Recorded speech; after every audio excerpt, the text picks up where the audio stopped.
저주받은 기와집에 사는 도깨비 이사온 첫날 밤 일어난 소름 끼치는 일들. 조선시대 한양, 누구도 살려 하지 않는 저주받은 기와집이 있었습니다. 그 집에는 수백 년 된 도깨비가 살고 있었고, 이사온 사람들은 모두 첫날 밤을 넘기지 못했다고 합니다. 패관잡기에 기록된 이 실화는 한 가족이 그 집에서 경험한 소름 끼치는 하룻밤의 기록입니다. 무더운 여름밤, 등골이 서늘해지는 조선의 진짜 무서운 이야기를 지금 들어보세요. 한양에서 소문난 기와집의 불길한 역사. 조선 영조시대, 한양 종로 뒷골목에 누구도 살려 하지 않는 기와집이 하나 있었습니다. 겉보기에는 꽤 괜찮은 집이었습니다. 기와는 번쩍번쩍 윤이 났고 마당도 넓었으며 방도 여러 개나 되는 제법 큰 집이었습니다. 하지만 이상하게도 이 집은 항상 비어 있었습니다. 마을 사람들은 이 집을 도깨비 집이라고 불렀습니다. 그 이유는 이 집에 들어가 살려고 한 사람들이 모두 첫날 밤을 넘기지 못하고 도망쳤기 때문이었습니다. 그것도 한두 번이 아니라 수십 번이나 반복된 일이었습니다. 그 집 말이야, 진짜 뭔가 있는 것 같아. 동네 안악들이 우물가에 모여 수군거리곤 했습니다. 맞아, 최 씨네도 들어갔다가 하룻밤 만에 나왔잖아. 그때 최 씨 얼굴이 얼마나 하얗게 질렸는지 몰라. 박 씨네는 어땠어? 그 용감하다던 박서방도 새벽에 벌벌 떨면서 나오더라고. 이 집의 불길한 내력은 약 200년 전으로 거슬러 올라갔습니다. 조선 초기에 이 집을 지은 것은 김판서라는 고위 관리였습니다. 김판서는 청렴한 관리로 소문났지만 집을 지을 때만큼은 조금 욕심을 부렸습니다.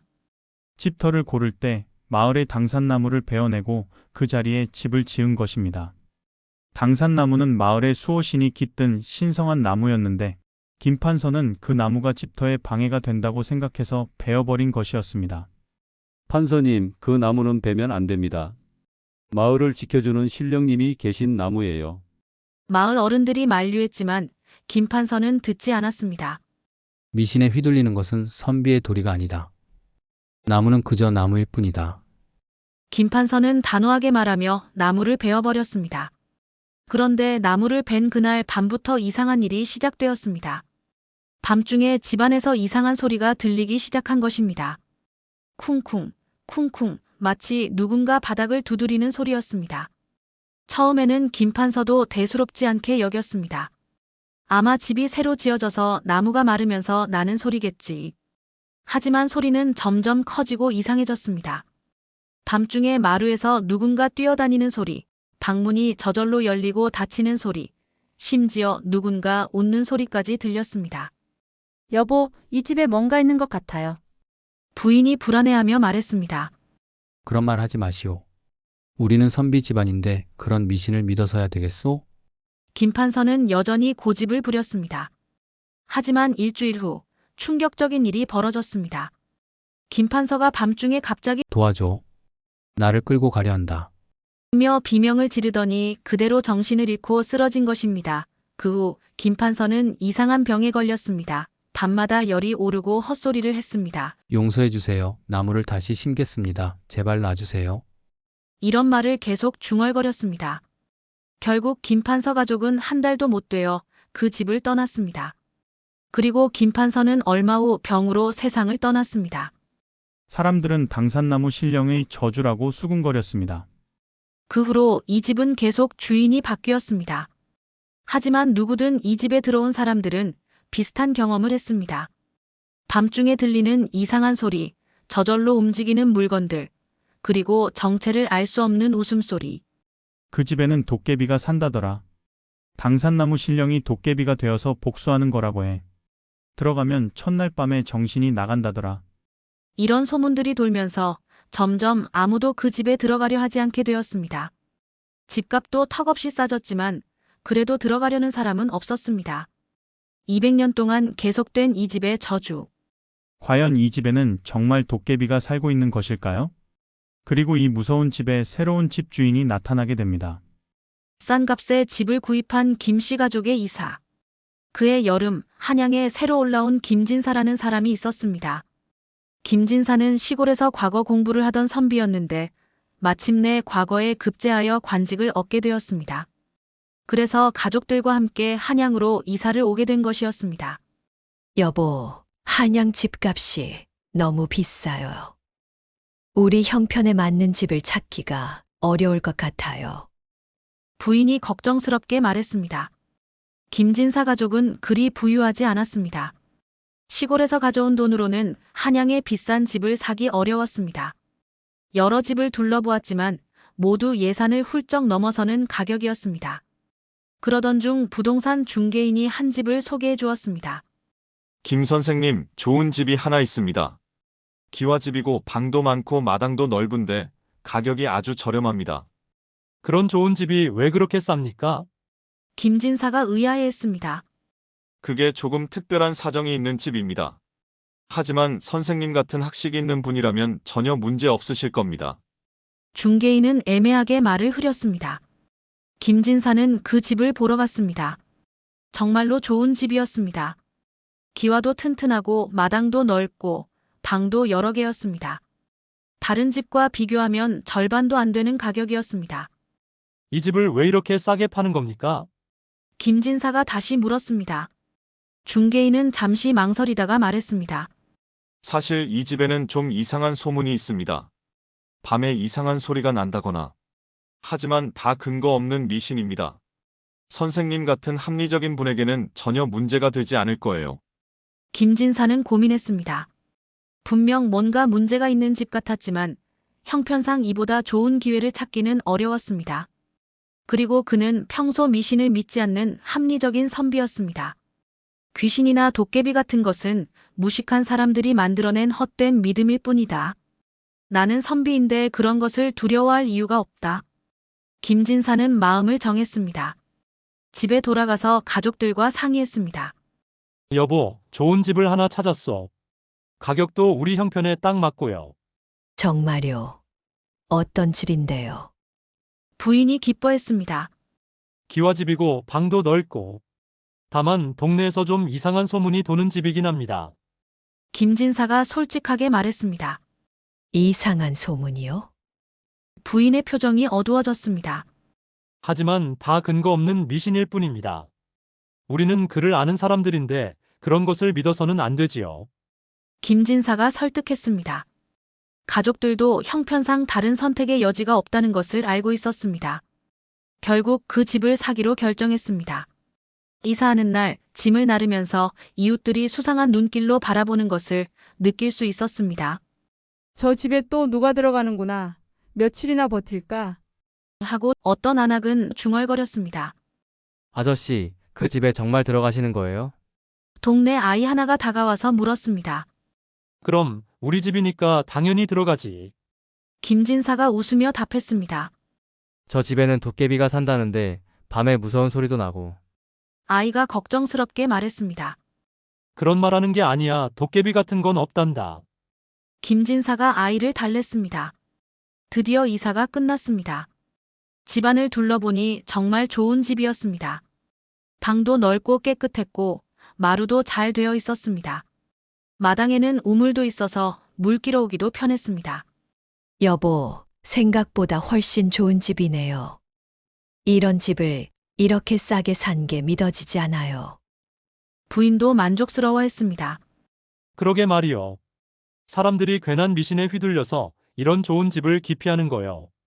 우리에게는 오히려 행운이지. 김진사가 뿌듯해했습니다. 저녁을 먹고 나서 가족들은 각자 방에서 짐을 정리하기 시작했습니다. 아직 이사 온 첫날이라 정리할 것이 많았습니다. 내일부터는 이 집에서 새로운 생활이 시작되는구나. 한양 생활도 잘 될 것 같고. 김진사는 만족스러운 마음으로 하루를 마무리했습니다. 하지만 그는 아직 몰랐습니다. 이 집의 진짜 주인이 따로 있다는 것을, 그리고 그 주인이 새로운 거주자들을 어떻게 맞이할지를. 밤중에 시작된 이상한 소리와 움직임들. 밤이 깊어갈수록 집안은 고요해졌습니다. 김진사 가족은 각자 방에서 잠자리에 들었습니다. 이사의 피로로 모두들 곧 잠에 빠져들었습니다. 자정이 넘어서였습니다. 김진사가 깊이 잠들어 있을 때 어디선가 작은 소리가 들리기 시작했습니다. 처음에는 아주 작은 소리였습니다. 톡톡톡. 마치 누군가 바닥을 손가락으로 두드리는 것 같은 소리였습니다. 김진사는 잠결에 들리는 소리에 살짝 눈을 떴습니다. 무슨 소리지? 하지만 이사 온 첫날의 피로 때문에 다시 잠에 빠져들었습니다. 그런데 소리는 점점 커지기 시작했습니다. 톡톡톡에서 탁탁탁으로, 그리고 쿵쿵쿵으로 변했습니다. 마치 누군가 마루에서 발로 바닥을 구르는 것 같았습니다. 여보, 여보, 부인이 김진사를 깨웠습니다. 이상한 소리가 들려요. 김진사도 이제 완전히 잠에서 깼습니다. 정말로 마루에서 이상한 소리가 들렸습니다. 쿵쿵쿵, 쿵쿵쿵. 마치 누군가 춤을 추는 것 같은 리듬감 있는 소리였습니다. 아마 고양이나 쥐가 마루 밑에서 뛰어다니는 소리겠지. 김진사가 태연하게 말했습니다. 하지만 속으로는 조금 불안했습니다. 너무 큰 소리였거든요. 그런데 이번에는 다른 소리가 들렸습니다. 끼익. 방문이 저절로 열리는 소리였습니다. 김진사와 부인은 서로를 바라봤습니다. 분명히 문을 닫고 잤는데. 바람 때문일 거야. 김진사가 일어나서 방문을 확인하러 갔습니다. 정말로 방문이 활짝 열려 있었습니다. 하지만 바람은 전혀 불지 않았습니다. 김진사가 문을 다시 닫고 돌아오려는데 이번에는 부엌 쪽에서 소리가 들렸습니다. 철커덕, 철커덕. 그릇들이 부딪히는 소리였습니다. 이상하네, 누가 부엌에 있나? 김진사가 중얼거렸습니다. 부인이 걱정스럽게 말했습니다. 여보, 혹시 도둑이 들어온 건 아닐까요? 그럴 리가. 내가 가서 확인해 보겠어. 김진사는 용기를 내어 촛불을 들고 부엌으로 갔습니다. 부엌에 도착해서 보니 정말 이상한 일이 벌어져 있었습니다. 그릇들이 저절로 움직이고 있었습니다. 밥그릇이 혼자서 굴러다니고 수저가 공중에 떠서 춤을 추는 것 같았습니다. 이게 무슨... 김진사는 눈을 비비며 다시 봤습니다. 하지만 분명히 그릇들이 저절로 움직이고 있었습니다. 그때 갑자기 모든 소리가 멈췄습니다. 마치 김진사가 온 것을 알고 일부러 멈춘 것 같았습니다. 부엌은 다시 조용해졌고 그릇들도 제자리에 가만히 있었습니다. 분명히 움직이고 있었는데. 김진사는 혼란스러워했습니다. 혹시 자신이 잘못 본 것인가 싶어 다시 자세히 살펴봤지만 이제는 아무 일도 일어나지 않았습니다. 김진사가 방으로 돌아오자 부인이 불안하게 물었습니다. 어떻게 됐어요? 아무것도 없었어. 아마 내가 잘못 본 것 같소. 김진사는 애매하게 답했습니다. 정말로 일어난 일을 부인에게 말하기가 어려웠습니다. 하지만 소리는 계속되었습니다. 이번에는 마당에서 소리가 들렸습니다. 찰랑찰랑. 물이 흐르는 소리였습니다. 그런데 마당에는 우물 외에 물이 흐를 곳이 없었습니다. 또 시작됐네. 부인이 떨리는 목소리로 말했습니다. 김진사도 이제 무시할 수 없었습니다. 분명히 뭔가 이상한 일이 벌어지고 있었습니다. 하지만 그는 여전히 합리적으로 설명하려고 했습니다. 새 집이라 그런 거요.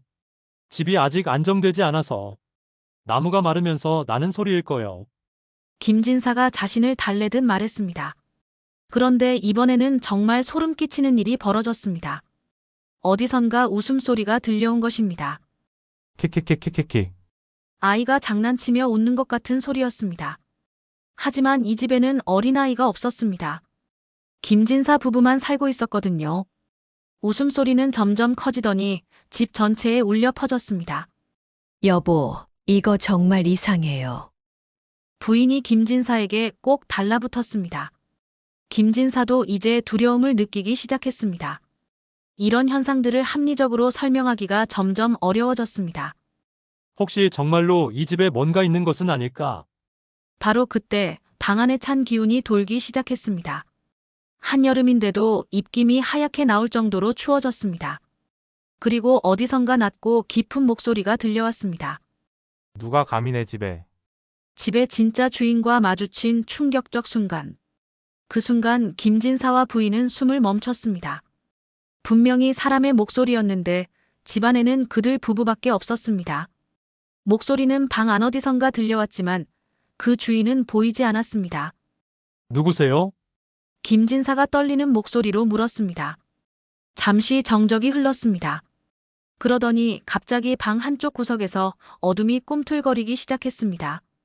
그 어둠이 점점 진해지더니 사람 모양을 이루기 시작했습니다. 아하! 부인이 비명을 질렀습니다. 어둠 속에서 나타난 것은 기이한 모습의 존재였습니다. 키는 사람보다 조금 작았지만 머리는 사람보다 훨씬 컸습니다. 눈은 동그랗게 크고 입은 귀까지 찢어진 것처럼 컸습니다. 온몸이 털로 덮여 있었고 손가락은 길고 뾰족했습니다. 나는 이 집의 주인이다. 그 존재가 낮고 웅장한 목소리로 말했습니다. 200년 동안 이 집을 지켜온 주인 말이다. 김진사는 공포에 떨면서도 용기를 내어 말했습니다. 도깨비인가요? 도깨비라고 불러도 좋다. 나는 원래 이 자리에 있던 당산나무의 정령이었다. 하지만 그 못된 김판서가 나를 베어버린 후 나는 이런 모습이 되었지. 도깨비가 분노에 찬 목소리로 말했습니다. 그럼 당신이 이 집에 들어온 사람들을 쫓아낸 건가요? 김진사가 물었습니다. 그렇다. 내 나무를 베어내고 집을 지은 인간들. 나는 그들과 그 후손들을 용서할 수 없다. 도깨비의 눈이 번뜩 빛났습니다. 부인이 김진사 뒤에 숨으며 떨리는 목소리로 말했습니다. 우리는 김판서와 상관없는 사람들이에요. 우리는 그냥 이 집을 산 것뿐이에요. 상관없다고? 도깨비가 비웃었습니다. 이 집에 사는 모든 인간은 내 원수다. 내 신성한 자리를 빼앗고 집을 지은 인간들의 후계자들이니까. 김진사는 도깨비의 말을 듣고 상황을 이해하기 시작했습니다. 이 도깨비는 단순히 장난을 치는 존재가 아니라 깊은 원한을 품고 있는 존재였습니다. 그렇다면 우리도 이 집에서 살 수 없다는 말인가요? 김진사가 조심스럽게 물었습니다. 당연하다. 도깨비가 소리쳤습니다. 지금까지 이 집에 들어온 모든 인간들이 그랬다. 첫날 밤을 버티지 못하고 도망갔지. 도깨비는 갑자기 크게 웃기 시작했습니다. 킥킥킥. 어떤 놈은 내가 그릇만 좀 굴려도 기겁을 하더군. 어떤 놈은 내 웃음소리만 들어도 정신을 잃고 쓰러지더라. 김진사는 도깨비의 말을 들으며 생각했습니다. 지금까지 이 집에서 일어난 모든 기이한 현상들이 이 도깨비의 짓이었던 것입니다. 그릇이 저절로 움직인 것도, 문이 열린 것도, 이상한 소리들도 모두. 하지만 김진사가 용기를 내어 말했습니다. 우리는 당신의 나무를 벤 사람이 아닙니다. 우리는 그저 집이 필요해서 이곳에 온 것뿐입니다. 변명하지 마라. 도깨비가 화를 냈습니다. 인간은 모두 같다. 욕심이 많고 자연을 파괴하는 존재들. 그런데 이때 부인이 갑자기 앞으로 나섰습니다. 두려움에 떨면서도 용기를 내어 말했습니다.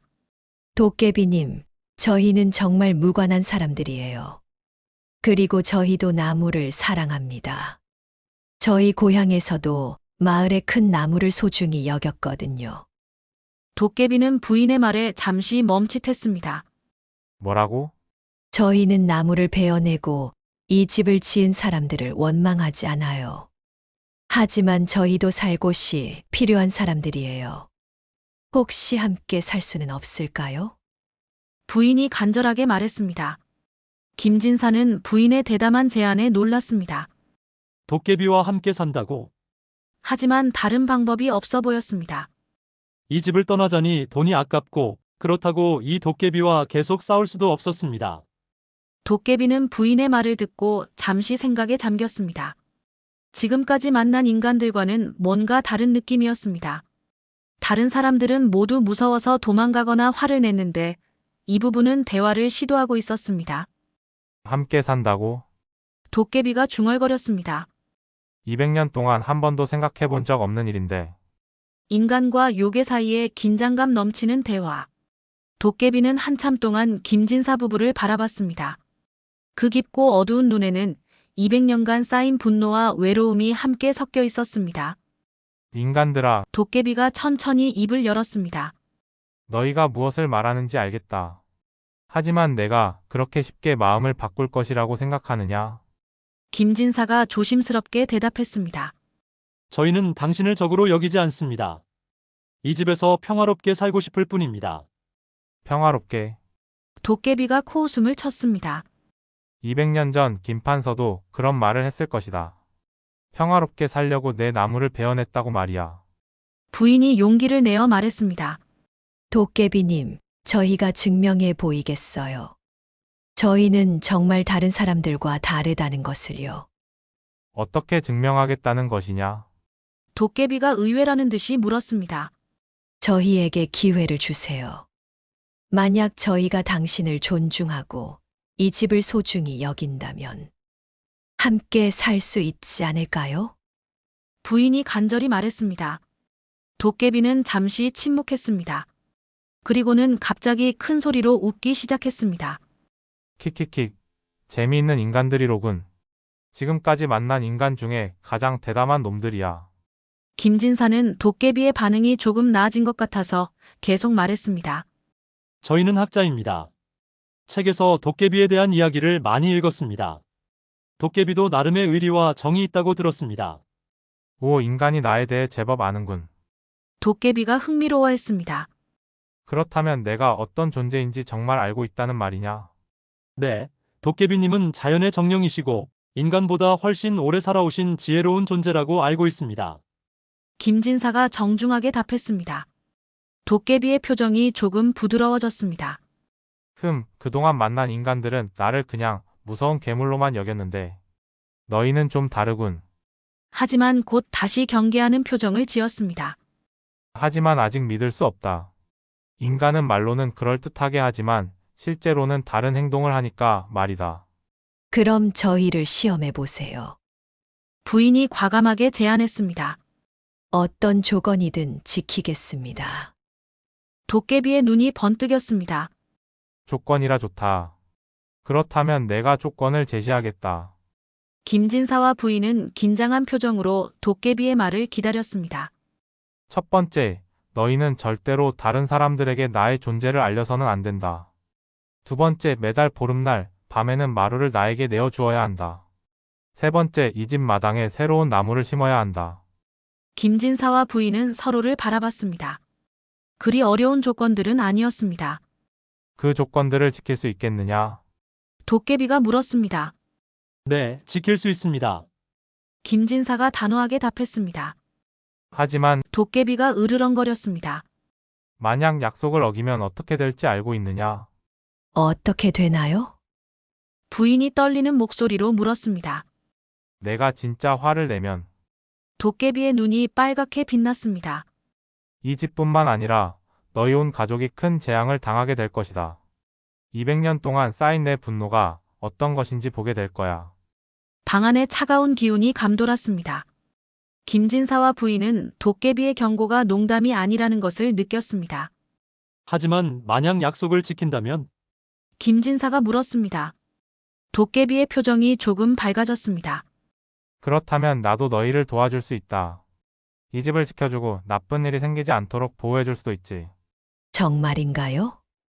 부인이 놀라며 물었습니다.